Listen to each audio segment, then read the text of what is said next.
Have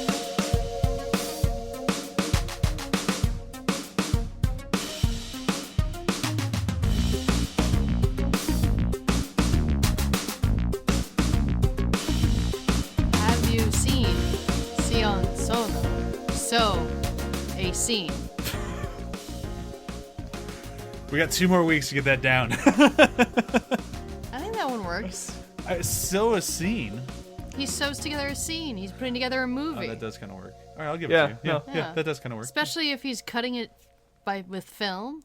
It's like sewing, except with tape. Which we all did, because we went to a crazy film school. Yeah, Hi, we and did. welcome to Behind the Hype. With me, your host, as always, Brian Tressler. With me, as always, it's Chewy Darso. Hi. And Jonathan Hardesty. You really needed steady hands for that taping Oh, my of God. the film. Yeah. Hours spent in a dark room with just strips of film posted all over the wall in front of me to make a movie that nobody liked. What a great time film school was. I remember my production one was a lot better than my production 2 when I had to do puzzle or pieces or whatever that one was called. That thing was terrible. I always try to go for melodrama, and melodrama as a film student comes across as bad. There's really no way to hide bad when you're trying to do melodrama with a learning hand. But I tried. Right. Each one of my movies was more melodramatic than the next, and it was just like no one's getting it. They just think I'm horrible. I am not selling this right. Yeah. I should just get on a podcast and bitch about everybody else's movies. Even modern day. Melodrama just doesn't work anymore for most people. Tell that to fans of Cobra Kai. But they will not realize. They don't realize man. it's melodrama. That's so Like I had the melodramatic. opposite problem. I just wasn't serious in my ideas. They just kind of went all over the place and like, yeah. Part of that was running out of time, but also just who cared. Yeah, that's fair. And also kind of leads into movies today, surprisingly enough. Tokyo Tribe being the movie of today. To say a lot of ideas, and they just kind of threw it at the wall. Yeah, that sticks. That sticks. They threw it at Tokyo. If you look at the poster, the poster is a perfect encapsulation of what the movie is, just in a still image. A whole bunch of stuff. Whole bunch of stuff. Whole bunch of stuff. Men look like assholes. Yeah, that's about it. Yeah. That's about it. And one guy looks a lot like... I don't see any forgetting women. his name now. I don't see any women being abused, so it's not the entire movie, but it's a good chunk Wayne of Newton. it. Oh, the Wayne Newton guy, so fucking creepy. I know we're gonna call him Wayne Newton. As soon as you said it, I watched the He movie. looks like Wayne Newton. I'm gonna be calling him Wayne Newton the whole time. Yeah. All right. Before we dive too far into this, I have a Where Have They Been Doing. I don't think Chewy does because you didn't watch it with me. John, how far along did you get in that Where Have They Been Doing? I got to episode 7. If that's the one you're talking about. Did you watch episode 7, or are you just there? I watched episode 7, and I had to take a break for a little bit. Oh, why? So the show that John and I are both talking about from Sion Sono is Tokyo Vampire Hotel. It's available on Prime.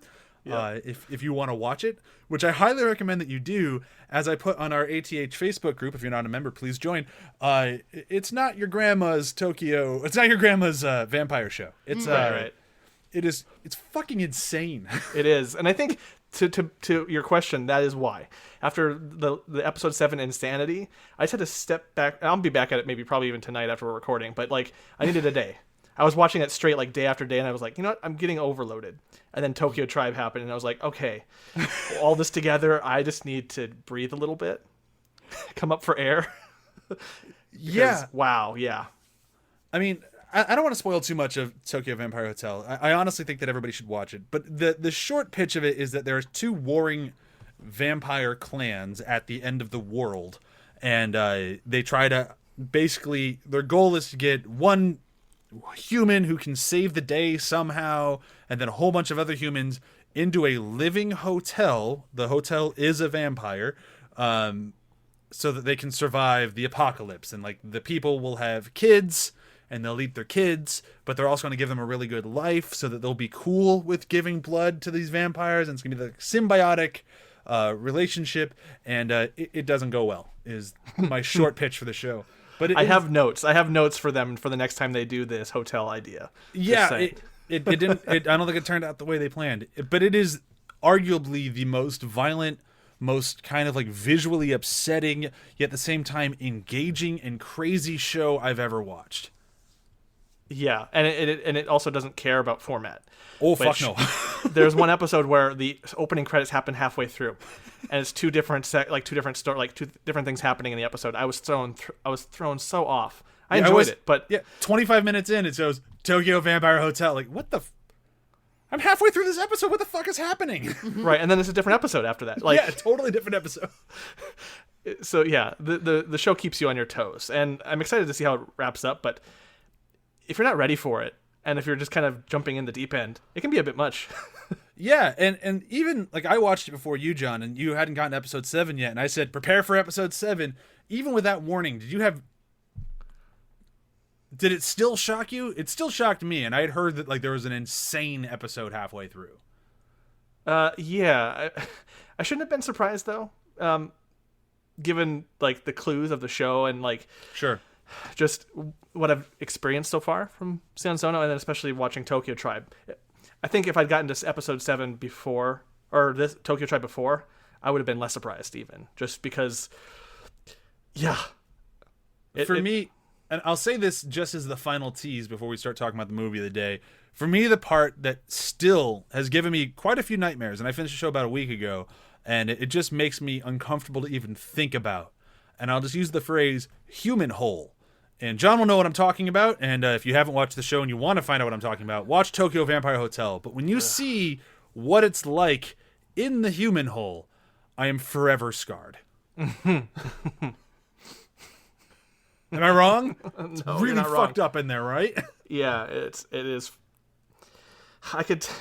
There's a scene early in the series where someone's being shoved in this hole, and I was like, you know what? If this comes back, I bet it's gonna be disturbing. And boy, was I right. The show fires on all cylinders. Cannot recommend it highly enough. Don't watch it with your kids. That's where I'll finish with that. Not for the kiddos. Nope. This whole month isn't for the kiddos. I'm sorry, folks. Nope. Speaking of which, let's talk Tokyo Tribe. There's kids in this. I guess, yeah, there are kids in this. I mean, they're teenagers at least. Yeah. Teenagers could watch. I mean, some teenagers could watch this. Teenagers who are well-adjusted could watch this. I won't lie to anybody who's like, yeah, that's a great way to treat women to watch this. Because as far as, like, I can defend a lot of Sion Sono, and I get it within the tone and the world of the movie. It still works. This one pushed a few of my boundaries even. And even knowing who we're talking to, who we're talking about, what we're watching, this one was still, especially the opening, was just rough for me to watch. Yeah, I was coming off reading that article and posting the show notes about, like, real deep study and just his themes and all that, and then the opening to this movie happens. I was like, okay. Yeah. So Tokyo Tribe is a film that is about think gangs in New York. And that'll be a good way to kind of frame your head. There's a whole bunch of gangs, but they're all New Yorkers. There's a whole bunch of gangs, but they're all from Tokyo. They are the Tokyo Tribes, but they're kind of warring, but mostly just kind of stick to their own corners, except for one guy and another gang who are like, we should own Tokyo, and then they start stirring up shit.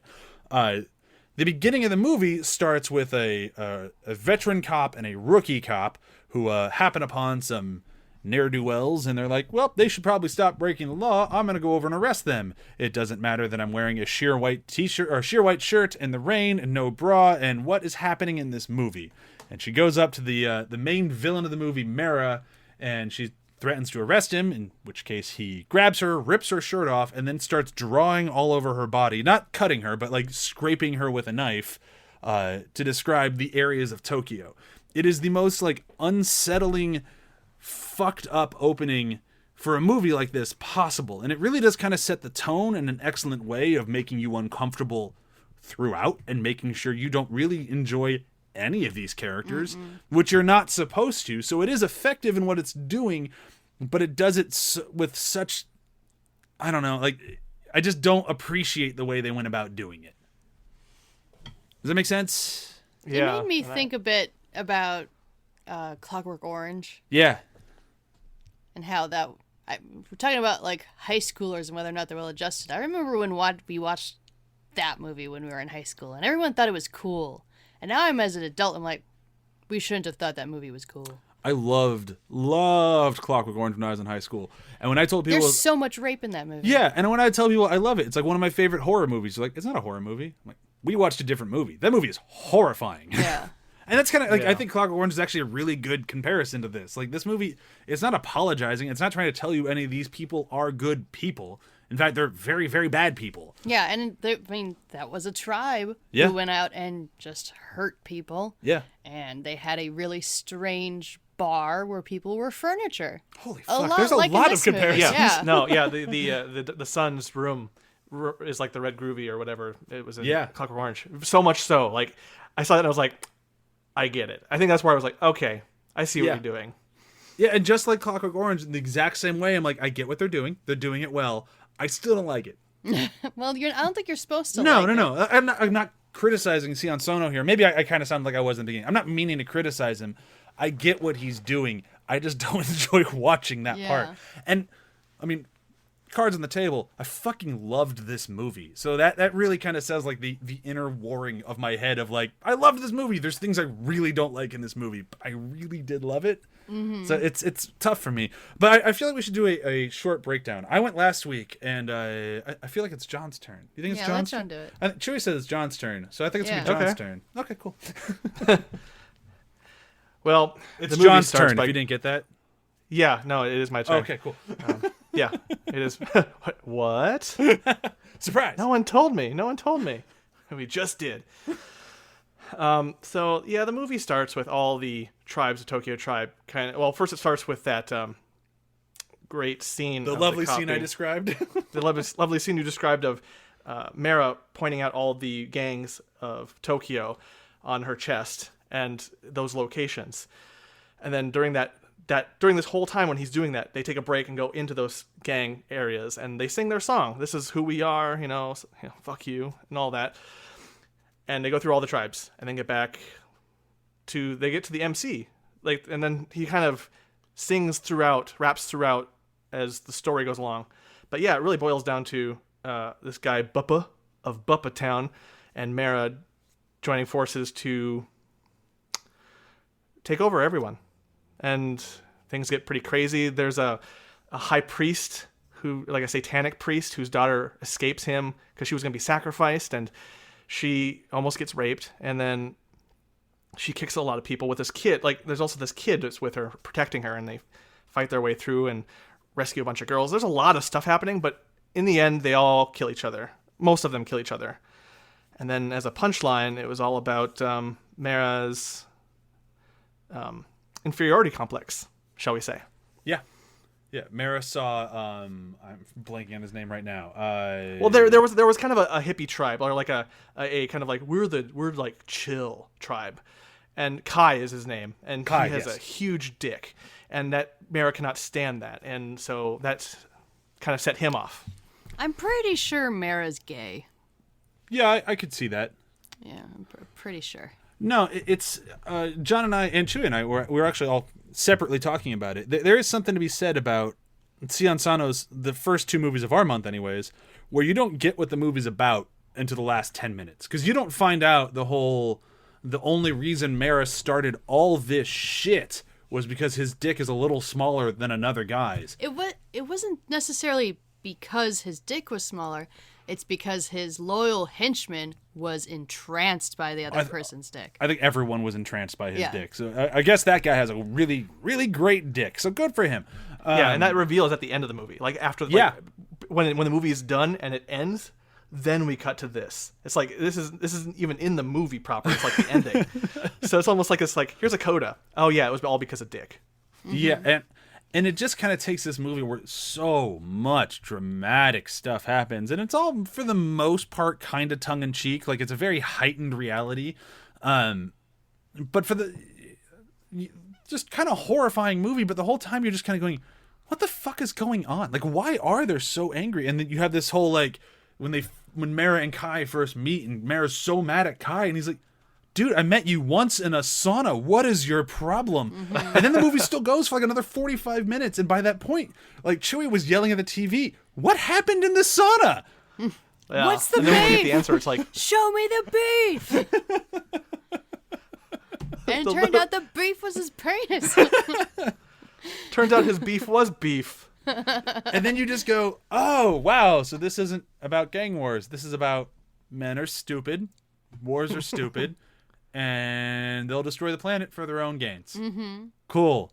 And it's like, oh, wow, so everything I was kind of having fun watching was a huge message movie to make me feel like shit. Thanks again, Sion Sono. It's 2 weeks in a row. They got me. Got me And once. again, Shame on me. So many people would watch this and not get that. Well, that's why we had that's why, God damn it, for double features, everyone's going to say Clockwork Orange. But that's why it's such a good comparison for Clockwork Orange, because that's another one where it's like, oh, the wrong people think this is cool. Fight Club would be another good one. I'm just ruining double features at the end of this. But like that sort of thing where it's like, if the wrong people watch this, you're going to be like, yeah, I'd go to war for that. No. Yeah, it's like, No. you're missing the point. Yeah. But since it's we live in the West, this one didn't really catch on here. Like, I know it was on Hulu for a while, it was on Amazon Prime, but people didn't really gravitate to it. And I think a lot of that has to do with the way the movie is told. And the way I kind of expressed it to Chewy was, it felt like Sion was trying to do, I'm on a first name basis with him now, if you can tell. It felt like he was trying to do, like, what if Shakespeare wrote a rap battle epic movie?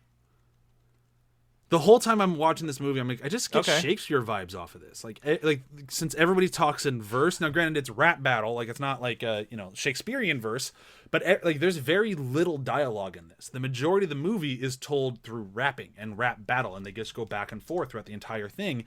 And there's a narrator character, kind of like in a lot of Shakespeare plays, who just kind of shows up to tell you what's going on, just in case you can't keep up with the dialogue. This guy's going to simplify everything. Again, very Shakespearean tropes. And the more I kind of got into that groove, the more I really got into the movie. Yeah, I would agree. I would say for me, it took an adjustment period. I think once the MC was fully kind of guiding us in the movie, I could get into it. But especially since it was couched in that assault of the police officer, and just all that wrapped up was so like, what am I watching? Yeah. Once we got past that, I could actually get into it, and I got into the rhythm. But yeah, at first you're like, I don't know if I'm going to dig this, because I'm not a huge rap person, surprisingly enough, and more electronic. But yeah, I wasn't expecting to get into the rhythm quite like I had. Yeah, it's one of those things where like I feel like this way with most music, and this is just my taste, that like when it's done well, I'll probably enjoy it. It might not be my style, it might not be something I throw on Spotify or like buy an album for, but if it's still done well, I'm going to enjoy it. And I think for the most part, it was done well in this movie. I've read a lot of reviews that kind of went back and forth on whether or not the music was good, and unfortunately, your opinion on whether or not the music is good will largely inform your opinion on whether or not the movie was good, because it is the movie. And I got into it. I started really enjoying it. I liked the way they talked. I loved the rhythm of it, and it just kind of, for me, it was like the lifeblood of the movie. It just kind of kept it pumping forward, while you're watching a movie where it feels like this is just a long sequence of events that are obviously tied together, but I don't really see why or how. Like, who is this girl? Why is she so eager for everyone to rape her? Like, what the fuck she is doesn't want happening? to be sacrificed. And then you get the reveal later, like, oh, her dad is a fucking psychopath who sacrifices his virgin daughters. Oh, if she's not a virgin, she won't get sacrificed. So she went and found the most dangerous people possible. Okay, now I can understand what's going on. It's still fucked up, but at least I know what's happening. Yeah. And the movie did a great job kind of slowly revealing that, but through that rhythm, it kind of kept me invested every step of the way.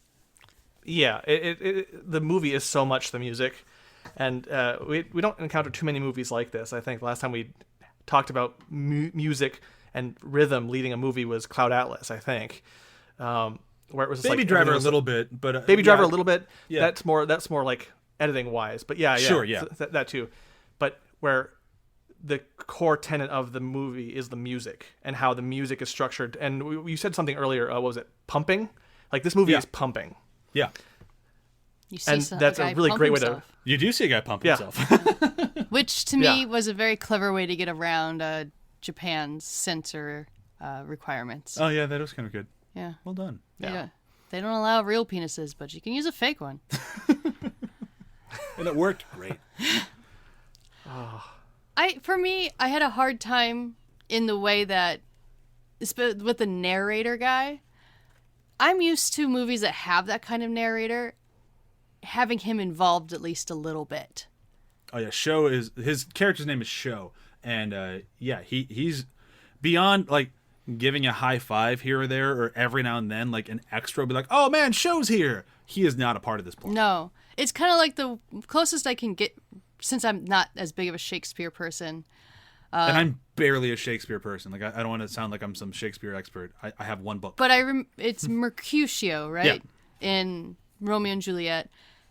And he narrates kind of. Depending on which version you're watching. Sure. But he's also very much involved with the plot. Yeah. So that's the only like other character like that I can think of. Sure, yeah. And so I kept getting kind of frustrated in this movie where I'm like, who are you? Why are you there? Yeah, I agree. I did expect that he would play more of a part, especially when he was introducing his tribe and how I was like, this is our place. This is the place. I was like, okay, we're grounding ourselves in a protagonist. He's the protagonist, right? No, he's barely a footnote. He's it doesn't even really feel like there is a protagonist most of the movie. No, the villain is Mara. The protagonist is the Tokyo tribes. I suppose. Yeah, and but personally, and maybe that's just makes it made my take on this different. Was I kind of liked that he wasn't involved. I kind of liked that he was just this, otherworldly voice just telling us what was happening, because that's kind of what clued me into the whole. All right, well, if you can't keep up with their rap styles, because most of the gangs kind of have a slightly different way of rapping. Like one guy, like certain guys just say "fuck you" like everything, and other guys don't. And like there's the chill one where it's all just kind of like we're just gonna kind of rhyme and take our time, and it's like kind of fun. But then you have this guy who's always a constant, and he always raps the same way, and it's easily the most accessible and the most clear. And like, okay, so this guy's just here to make sense of everything if you can't follow along. And right. And if he was tied to one of the tribes, then I don't think he'd be able to have that clear voice of I can translate for you. And him being an outlier made him the linchpin to be able to get everybody else involved. Because they could have used Terra, who's the guy that Mara kills instead of Kai by accident. Yeah. And Terra was the guy who all the tribes enjoyed. Like back when it was one gang, we all loved Terra. He's much more than Mercutio in the story, because Mercutio was loved by both sides in Romeo and Juliet, and he dies by a sword. Yeah. So there's very much a mirror with Terra in that regard. For sure.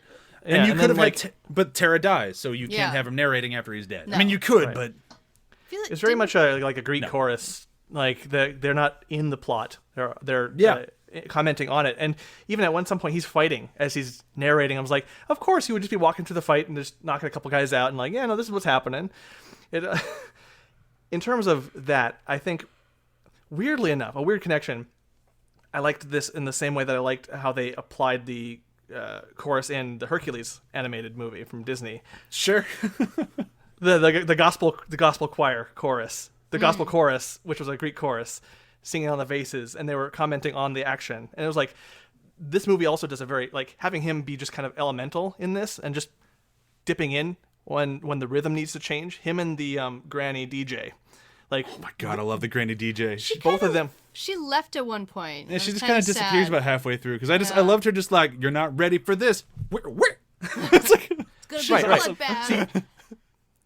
I started to expect that like she's on the screen. Okay, we're going to be changing our key a little bit, our tune, our rhythm.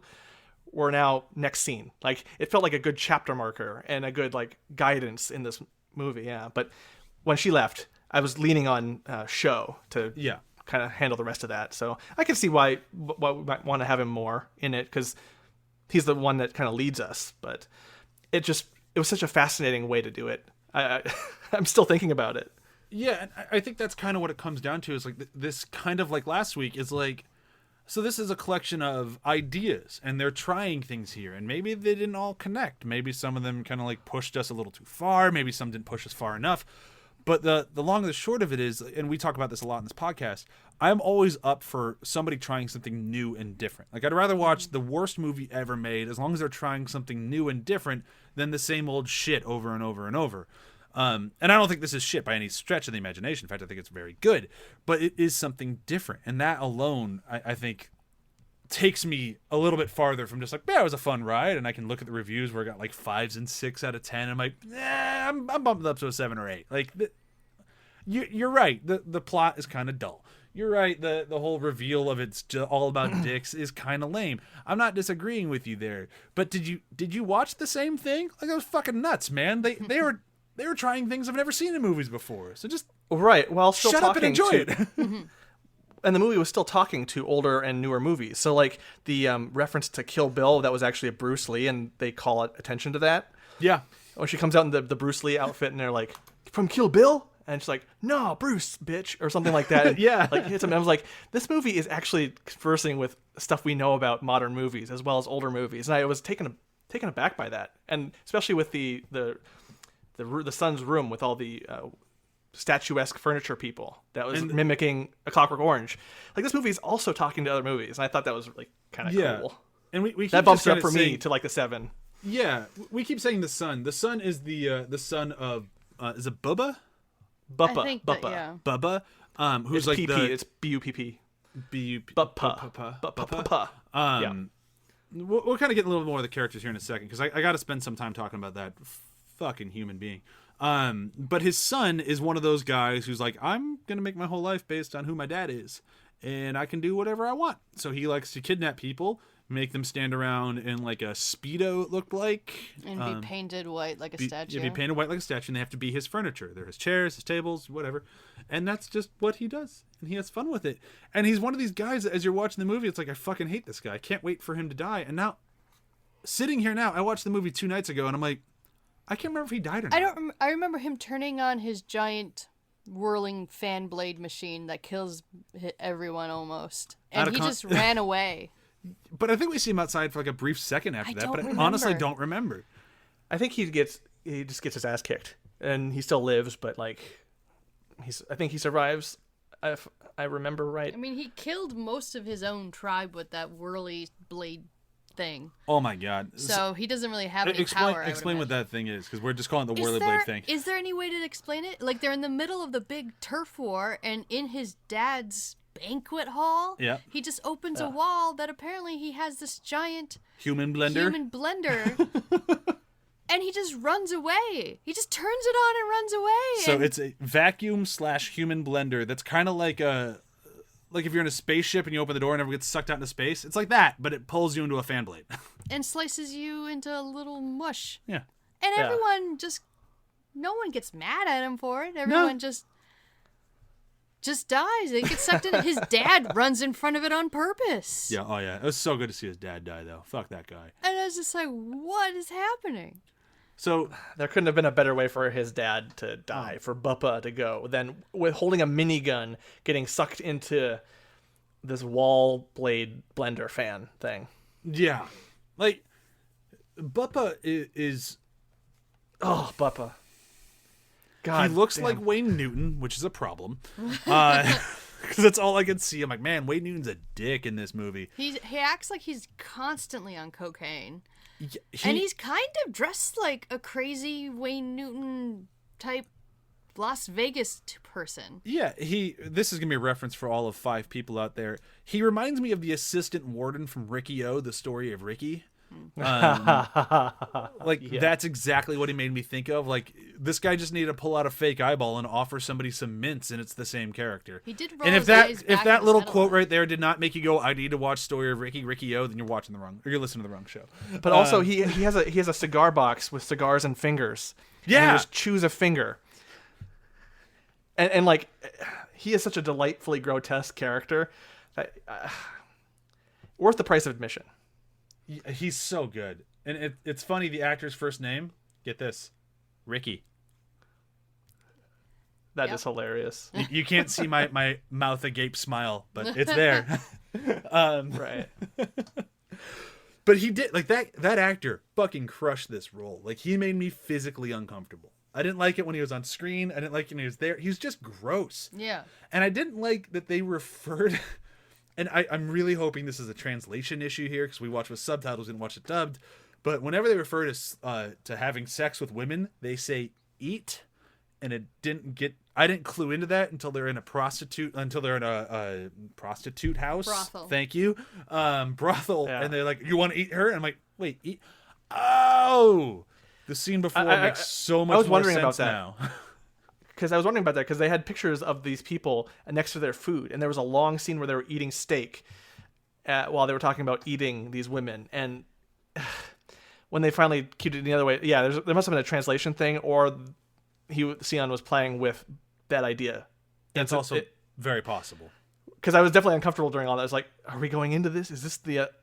Because, I mean, on an upper meta level, it's like, okay, yeah, the system is eating all these people, right? Cool, yeah. But, like, it's also so gross. So gross. When Chewie and I were watching, I'm like, if they're about to start eating and raping women, I might have to cancel this one. This one might just be too much for me. And then they didn't end up doing that, which was pretty great. No. But the fact that the movie made you worried that could go there almost said something to the movie making. Like, yeah. Not just that you're worried, fairly convinced that's where it was headed. yeah. No, there was like like my stomach dropped. Where I was like, oh, did we make a mistake? Like you said. It's like, did we oopsie this month? Hey, we watched movies with that. Yeah. That's fair. The other character I feel like we need to talk a little bit about is the high priestess daughter and the boy with her. You never found out why he was with her. No, it just seemed like, okay, so the gang finds a bunch of women that they're either going to eat and or turn into furniture But and or they have keep sex saying with. the last train has left. Yeah, so they can't get off the island that they're on. So they need to go with them, and the daughter was pretending to be passed out, so she got kidnapped, and he decided he had to protect her. So they immediately form an unbreakable bond, and they spend the rest of the movie... This kid's like supposed to be, what would you guess, 12? 13? I was expecting like 14. Okay. Yeah, 13, 14-ish. Right around there. So he and this girl are fucking badasses, can kick anyone's ass, and they proceed to do that throughout the rest of the film. And like, they're just kind of a delight. Like, whenever they show up, they just start doing flips and kicks, and they're just really holding their own. And she's just kind of like a character out of a manga. And it's like, what is she even doing here? Dude, they're all characters out of manga. Well, I mean, Tokyo Tribe is a manga. I know, but like some of them, like direct translations. Yeah. Between them and then the weird henchman that comes from her dad. Oh, with like the big, tall... horizontal mohawk. Well, I'm talking about the big black man with the big trench coat and the dreads. Who can just punch people across rooms? Yeah, and then his little guy who's in a traditional, not a gi, whatever, traditional Japanese garb, and then he has his big ponytail, and he just kind of moves. He moves like he's drawn, like essentially. Like I feel like they were just capturing frames from the manga with those two. And I did. This is my worst I've ever done for research into like the source material. All I know is that there is source material. That's when my research stopped. I'm like, I just want to talk about the movie. But yeah, you're right. Like, I feel like those two characters felt like they're lifted straight out of the page. I felt like the girl and the little boy were lifted straight out of the page. A lot of this was. And it just kind of felt like live action manga, which is not something I've ever seen before. Yeah. Which is pretty fucking cool. Maybe that's why I liked it so much. But what do we miss? Like, what haven't we talked about in this thing? Like, we didn't really talk. What would you have to say about this from art department wise? Because this movie's fucking bananas. Like, everything.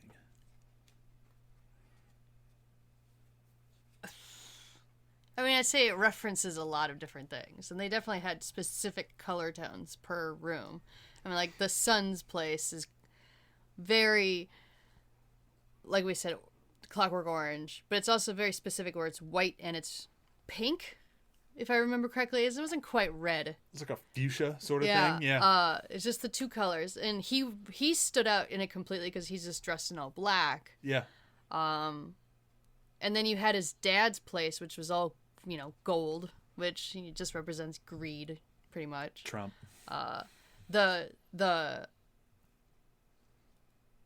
stoner tribe hangs out in a diner named Penny's, which is using like the similar font style and like signage as like Denny's. Like you can't help but think that immediately, just the way that's designed. I'm like, oh yes.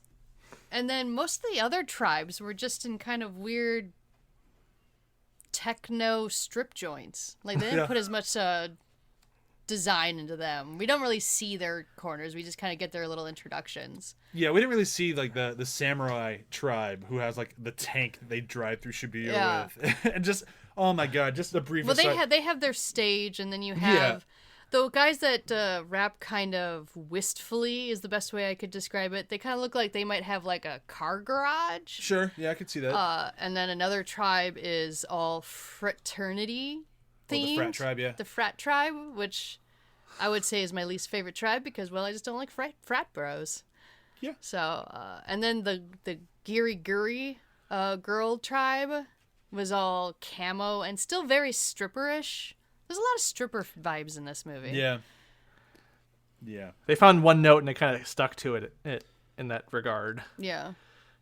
Brief aside, I just need to mention the tank because for me, I think the tank might be the second best thing in the movie. I'll get to the best thing here in a minute. It doesn't stay in the movie for very long. They don't use it in the end, do they? No, they barely use the thing, and it does not look very like it's some rough CGI, but I'm still cool with it. Just because they're driving it to war, but they have to take it from where they have it through normal Tokyo to get to the war zone of Tokyo, but they have to drive a fucking tank there, so they just have a PA system going, "Don't worry, this is normal. This is normal for a tank to drive down the road. Don't worry." You're destroying the road. Roads are not made for tanks. That fucking how the PA roads work. was the goddamn funniest thing second funniest thing in the movie. My favorite thing in the movie, I'll save for best moments, which I think we might be there. Are we at best moments? I think we might be because, like you've said before earlier, and we've repeated that there's a lot in this movie, but we've mostly covered it. Yeah, and there's so much that has to be experienced, which I don't like to say that generally because it's like you can always put something to words and explain it, but this movie you really can't. Like No, I have a hard time. I think you can. It's just it's not the same. Like you really need to sit down and watch it. It's kind of like as we did with Tag. It's like you need to sit down and watch it, and you need to watch it beginning to end, and it will try to throw you off many times throughout. But if you get to the end, you'll be like, "Oh, I get it." At least you'll understand it. You might not still like it, but you'll get why everything was happening. Yeah. But let's do favorite moments, and I'll go first because it was just a moment that it's played for a laugh and it just fucking killed me. And it's when we're at Bubba's place and they're getting ready to have dinner and they're getting ready for their musical ambiance, and his daughter comes in and just starts beatboxing all around the room. And Wait, that was his daughter? I assumed it was his daughter. She says dad at some point, but she could. No, there's the one that dresses up as Bruce Lee is his daughter. Oh, okay. Well, either way. So there's a girl who works for him, and she's in the know, and she comes in and starts beatboxing. And the room is just like, you could hear a pin drop except for her beatboxing. And as she goes around the room, and it's like, what the fuck is happening? Why would they all be cool? This is so weird. And I loved every second of it. I forgot that part. Yeah, I was like, "Is this?" It's like, what? Big What Bubba are you is the doing? best. He's the best. He's the best. Big like, it's like this is like I've watched a lot of beatboxing, and this is definitely not anywhere near it. Nope. But it but was really somehow funny. it's my favorite. She's giving it her best. She is. That's me. Chewy, what about you? I have to think about it. Well, I can go because we've already touched on the scene, and it is that actual wall blade human fan cutter thing that pulls in Big Buppa and everybody and just kills them. And like the blood CGI is they just turn into red mist. Even the machine, the minigun turns into mist.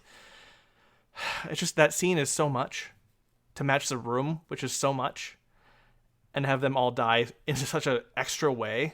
I was laughing and having an enjoyable time watching just the pure chaotic destruction.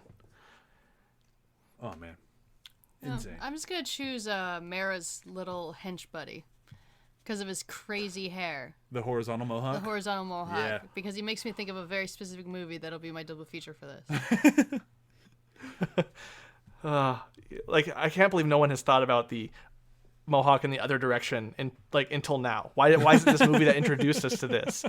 Because that is equal parts amazing, just all across the board. It's definitely less intimidating. Yeah, I'd say it's amazing and also kind of a bad idea.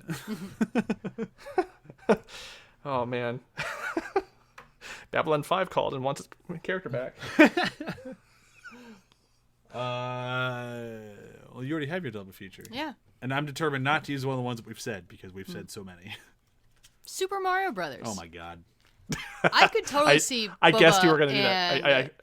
King Koopa hanging out. King Koopa, you poopa. Totally. Like, come on. These movies mesh together so well in that regard. My double feature, I'm going to go for one that I think would spiritually match this film. And I'm stuck between two, and they're both ridiculous answers. Let's go Baz Luhrmann's Romeo and Juliet. Yeah. I just think, I don't think I really have to say much about it. They're both Shakespearean, but not quite Shakespeare. One is obviously far more Shakespearean than the other. Tokyo Tribe, of course. But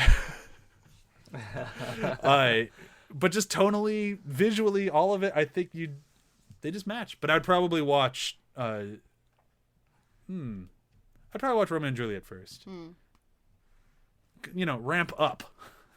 You don't want to start a Tokyo Tribe and be put to sleep by a movie that should not be able to put anybody to sleep. It certainly would. I'll tell you my backup if John doesn't pick it.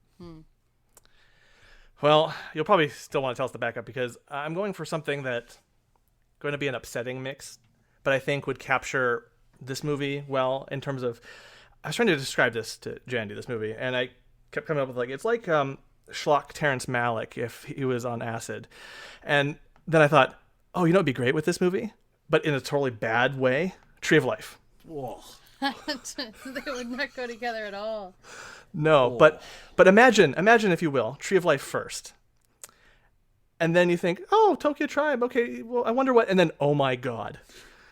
And then that's just your whole next 2 hours is, oh my God, oh my God. I don't know And how Terrence Malick would feel about watching this movie. I think Terrence Malick would hate this movie. I think so, but the reason I was thinking of this filmmaker in general is because he makes his movies and edits them like poetry, that the scenes don't connect necessarily, but it's all about the themes. And I think this movie is more interested in the rhyme, the connection, the rhythm, the pounding, or the bumping, instead of connecting the scenes together, like you said earlier. So there's an element of the feel and the emotion and the craziness, or in Tree of Life's case, the themes and the feel. That's more important than the structure, or the not the structure, but the how it all ties together.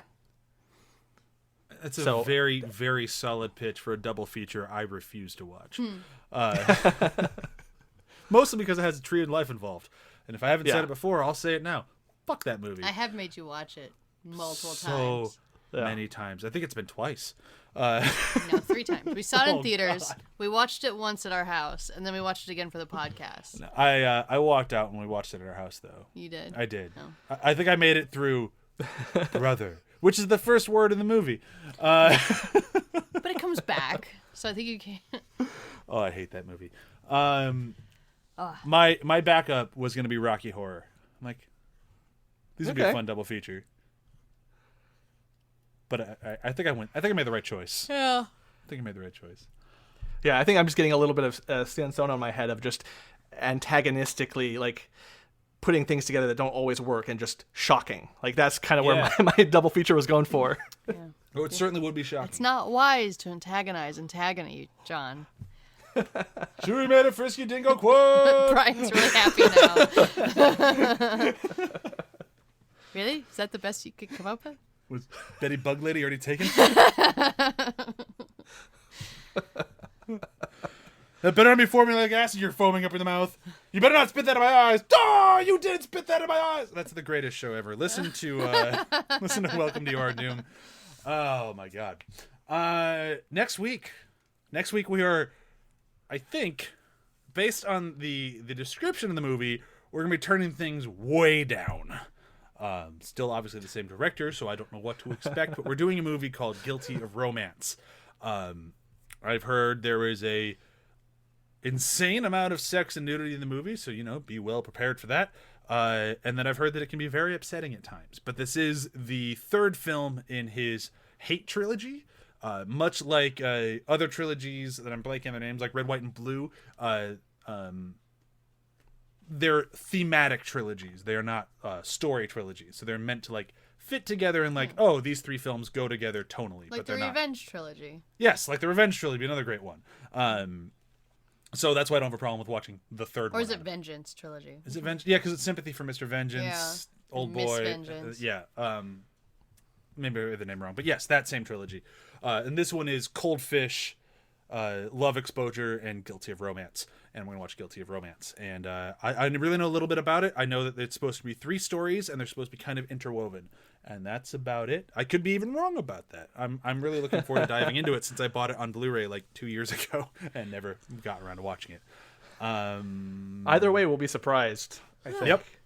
And then the week after that, we're doing The Land of Hope, or In the Land of Hope, which is not available a lot of places, but it is available for rent on YouTube. So if you want to watch along with us, be sure to go to YouTube to rent that one, because I can't find it anywhere else at this point. But it is still available. And if for some reason that changes between now and when we record, we'll let you know next week what movie we switch that to, because these things have a way of changing on us at the worst opportune moment. Has happened to us many times while we try to make this show. So just a forewarning there. We'll do a very, very, very quick round of plugs, and we're going to say goodbye. Mine is, of course, every Monday, tune into Binge Buddies. We're currently in the season of Alice in Zombieland, which reviews all the Resident Evil films. We've done 2 of them so far. We're going to record another 2, and then we only have 2 after that. It's going to be a nice short season. It's been a blast. I have not laughed so hard while recording a podcast since like the early days of Venture Bros. Like, we are just having so much fun. Come along. It's a great time. That's all I can say. Stars. Come along to a city not full of raccoons. Nope. Raccoon City has very few raccoons. Yeah. Lots of zombies. 0 out of 5 stars. No raccoons. Not a whatever. single zombie raccoon. What a missed opportunity. Right? My God. I'm taking back every nice thing I said about this franchise and that other show. We have no zombie raccoons in Raccoon City. Fuck you, Resident Evil. There needs to be zombie raccoons. I'm so annoyed right now. Ah. What a missed opportunity. Should we have anything to plug? Superstore. Superstore. It's ending. So, It's going to be a great ending. And I'm going to spend a lot of time wrapping it up. yeah. Yeah. It's going to be fun. Yeah. John, Demon Days? Yep. This week, when this episode comes out, there will already be a new episode in the feed. So look forward to that. Or I'm glad you enjoyed it. Or look backwards to that? Yeah. Yeah. That makes sense. That dir makes sense. Yeah, sure, why not? Yeah, sounds good. I think I've said everything right. We told you to watch what to watch for next week, where else to find us. We've been doing, I'll say this, the ATH group on Facebook. What's the full name of it, John? ATH. Let me pull it up because I just was like, fuck it in terms of titles for Awesome it. sauce. Is it Awesome Sauce? John named it. Yeah. He can't remember it. But we've been doing a ATH lot. Network's Awesome Sauce Community. Because There it is. Facebook was like, you need a community. I was like, I don't want to name a community. Okay, fine. It's the ATH Network's Awesome Sauce Community. And it stuck. And we've you been can't hanging change out there a lot lately. Like, we've been doing a lot more stuff on there. So if you want to come hang with us and chat about movies or play some games, we've been kind of throwing stuff up there almost every day now. Right now you can chat along with Craig as he or ask Craig what he thought of Batman Ninja as he finally watched that movie on my recommendation. Go back to our episode on that if you want to see our thoughts on that fucking insane movie. Oh yeah, and just post things that interest you in pop culture. Like that's we're all there to enjoy what we can, you know? Yeah, absolutely. Thank you everyone for listening. We'll see you next time. Bye. Big poopa. Hey, Poopa! You Poopa!